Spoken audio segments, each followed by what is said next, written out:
Did you think medieval people were prudes? Ever wonder what folks in the Middle Ages really thought about sex?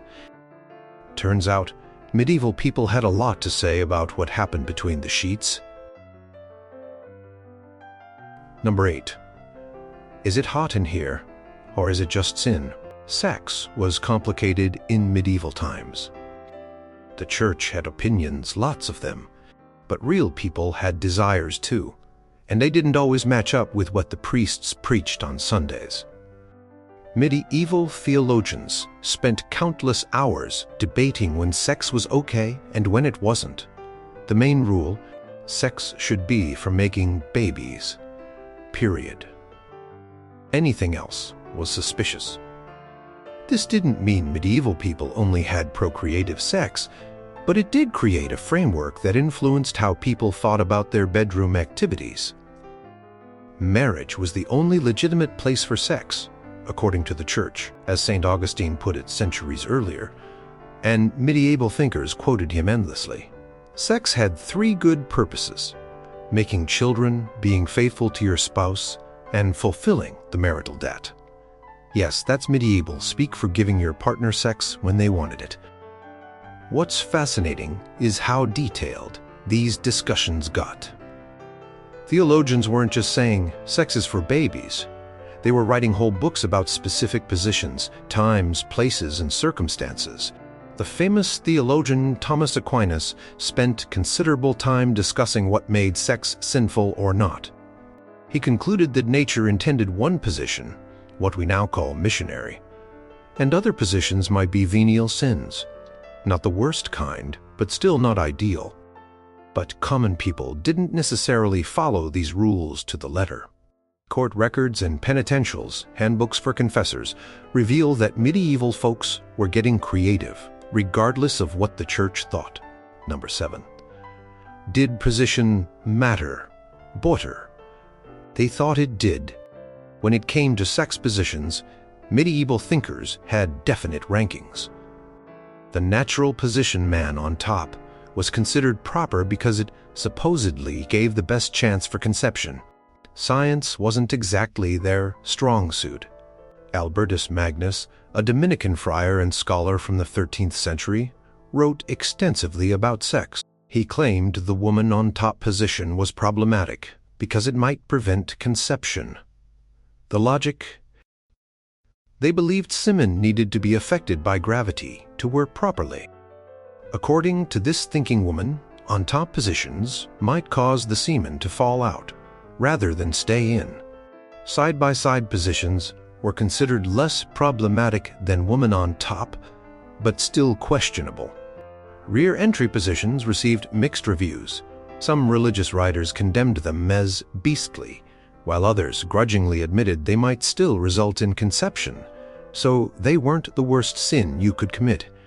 What's particularly interesting is how these ideas appeared in confession manuals. Priests were instructed to ask penitents about sex positions, but tactfully. One 13th century manual advised, "Have you had relations with your wife in the improper manner?" That is, in a different position than is customary. Notice how vague that is. The priest could inquire without having to get graphic. Despite all these rules, medieval artwork and literature suggest people weren't limiting themselves to one position. The margins of medieval manuscripts sometimes contain surprisingly explicit illustrations, showing couples in various positions, suggesting that scribes, at least, were well aware of alternatives to missionary. Number 6. When was sex forbidden? Almost half the year. If you thought position restrictions were tough, wait until you hear about the calendar. Medieval church authorities attempted to regulate when people could have sex, creating an elaborate schedule of forbidden days. Sex was supposedly off limits on Sundays, the Lord's Day, Wednesdays and Fridays, traditional fasting days. During Lent, 40 days, Advent, around 4 weeks, before major feast days, during pregnancy, during menstruation, and for 30 to 40 days after childbirth. Add it all up, and sexual activity was technically forbidden for almost half the year. The rationale varied. Sometimes it was about maintaining ritual purity before holy days. Other times it was about penance and abstaining from pleasure. During menstruation and certain stages of pregnancy, it was based on medical theories and concerns about potential harm. James Brundage, a historian who studied medieval sex extensively, calculated that if a couple strictly followed all church prohibitions, they would only have about 44 days per year when sex was fully permitted. That's some serious calendar watching. Did regular people follow these rules? Probably not strictly. Birth records don't show dramatic dips 9 months after Lent or other forbidden periods, suggesting couples were finding ways around the prohibitions. Some penitentials even acknowledged this reality by assigning relatively light penances for breaking the timing rules. The 13th century theologian Thomas of Chobham seemed to understand the practical difficulties, writing that while sex during forbidden times was technically sinful, priests should be lenient with married couples, especially if one spouse was demanding their marital debt during prohibited times. After all, refusing your spouse could potentially drive them to adultery, considered a much worse sin. Number 5. What about non-procreative acts? Here's where medieval views get really complex. Any sexual activity not potentially leading to conception was technically sinful. This included oral sex, anal sex, mutual masturbation, and even prolonged foreplay. The famous medieval theologian Peter Lombard classified non-procreative sex acts between married couples as sins, but usually only venial, lesser sins, not mortal ones that damned your soul. This created an interesting gray area that later theologians expanded on. By the later Middle Ages, some theological writers were acknowledging that foreplay had a legitimate role in marital relations.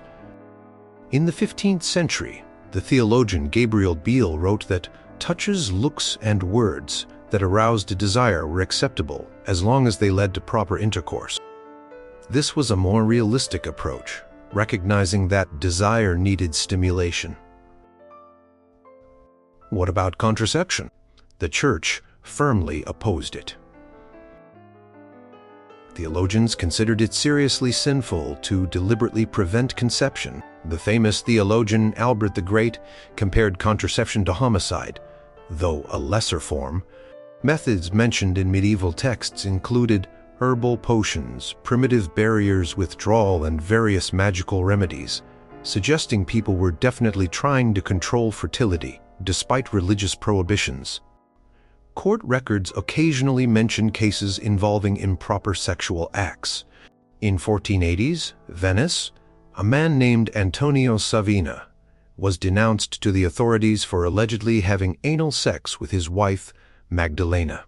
During his trial, he denied the specific charge but admitted to excessive, non-specified sexual acts with her.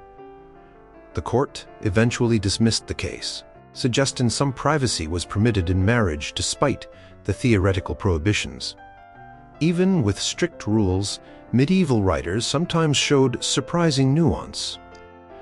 The 13th century theologian Thomas Aquinas suggested that while non-procreative acts were technically sinful, the sin might be overlooked if these acts were part of foreplay leading to proper intercourse. This created a kind of loophole that some couples likely exploited. Number 4. Did they talk about female pleasure? Surprisingly, yes. Despite the male-dominated nature of medieval society, many medieval medical and theological texts acknowledged female pleasure as important, though not always for reasons we might appreciate today. Medieval medical theory, inherited from ancient writers like Galen, held that both men and women produced seed during sex, and both needed to reach climax for conception to occur. This theory, while scientifically incorrect, had an interesting consequence. It made female pleasure medically important. The popular medieval medical text, the Trotula, advised men to speak lovingly to their wives during sex and to take their time, When the man should approach his wife, he should do so with moderate joy, with words of love and with kissing, and he should not rush quickly to completion, for women's delight rises more slowly. Even religious writers sometimes acknowledged female pleasure. The 13th century Dominican friar, Albertus Magnus, wrote extensively about how women's pleasure differed from men's. He noted that women could experience multiple orgasms, and that their pleasure lasted longer than men's. While his scientific understanding was limited, the fact that he discussed female pleasure at all shows it wasn't entirely taboo. There's evidence that this knowledge wasn't just theoretical.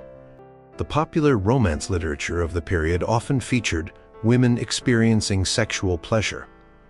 In The Romance of the Rose, a widely read 13th century French poem, the character Genius gives a lengthy speech praising sexual pleasure for both partners. Of course, there was a darker side. Since medieval medical theory connected female orgasm to conception, some legal authorities reasoned that if a woman became pregnant from a sexual assault, she must have experienced pleasure, and therefore consented at some level, a horrific misunderstanding of biology that sometimes influenced rape cases. Number 3. Was masturbation really the worst sin? Medieval attitudes toward masturbation were harsh, at least on paper. Many penitentials' guides for confessors ranked masturbation as a serious sin, sometimes assigning penances almost as severe as those for fornication. The 11th century theologian Peter Damian wrote an entire book condemning masturbation among clergy, titled The Book of Gomorrah. He considered it a severe sin that threatened to corrupt the entire church. Other writers compared it to murder, the logic being that each act wasted seed that could have produced human life. Interestingly, medieval writers distinguished between different circumstances of masturbation. Nocturnal emissions, wet dreams, were treated differently from deliberate masturbation. If a wet dream happened without any provocative thoughts or intentional stimulation, it wasn't considered sinful, just a bodily function. But if someone deliberately induced such emissions, that was another matter.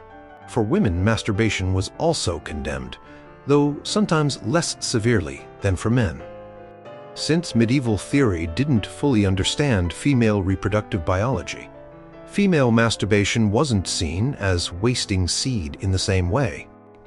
Nevertheless, it was still considered lustful and therefore sinful. Despite these harsh theological positions, the common frequency of the sin seems to have led to some practical leniency. By the later Middle Ages, confessors were advised to consider circumstances and not be too harsh with younger penitents in particular. The 15th century confessor's manual, called Manipulus Curatorum, advised priests to be understanding with adolescents struggling with masturbation, suggesting this was seen as a common developmental challenge rather than irredeemable depravity. In practice, masturbation was probably treated as a private matter that one confessed and received penance for, rather than something that brought public shame, unless, of course, someone was caught in the act publicly. Number 2. How did they view homosexual acts? Medieval views on same-sex relations were complex and generally negative, though not always for the reasons modern people might expect. While the Church condemned homosexual behavior, medieval people didn't really have a concept of sexual orientation as an identity the way we do today. The focus was on acts, not identity. Someone wasn't considered a homosexual, but rather a person who committed sodomy, a term that actually covered a range of non-procreative sexual acts, not just same-sex ones. This meant that the same theological arguments used against non-procreative heterosexual acts were applied to homosexual acts, just more severely. Penalties could be harsh. In many European regions, sodomy was technically a capital crime, though enforcement varied widely depending on location, time, period, and the individuals involved. Venice was particularly known for its strict laws, while other areas were more lenient in practice, if not in writing. Social attitudes also varied by context. Male bonding and intense same-sex friendships were actually celebrated in medieval culture as long as they weren't perceived as sexual. The line between acceptable affection between friends and suspected sexual behavior could be blurry by modern standards.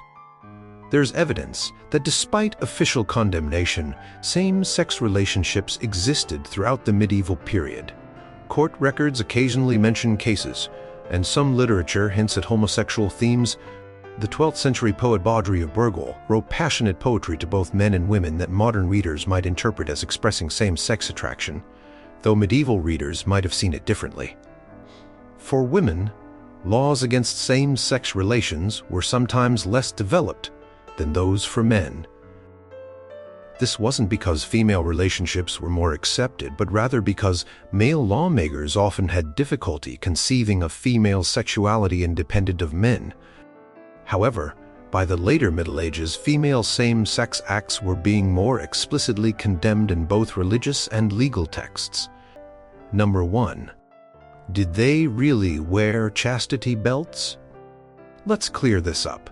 Despite what you might have seen in movies or museums, chastity belts probably weren't a real medieval thing, at least not in the way we imagine them. The idea of medieval husbands locking up their wives' private parts before heading off to the Crusades makes for a good story. But there's almost no evidence it actually happened. Most medieval chastity belts displayed in museums today were actually created in the 18th or 19th centuries as curiosities or fakes. The earliest mentions of chastity belts appear to be jokes or metaphors rather than descriptions of real devices. The 12th century Roman de la Rose mentions a figurative belt of chastity as a symbol of virtue, not an actual metal contraption. Similarly, a 15th century drawing of a chastity belt may have been intended as satire rather than a technical illustration.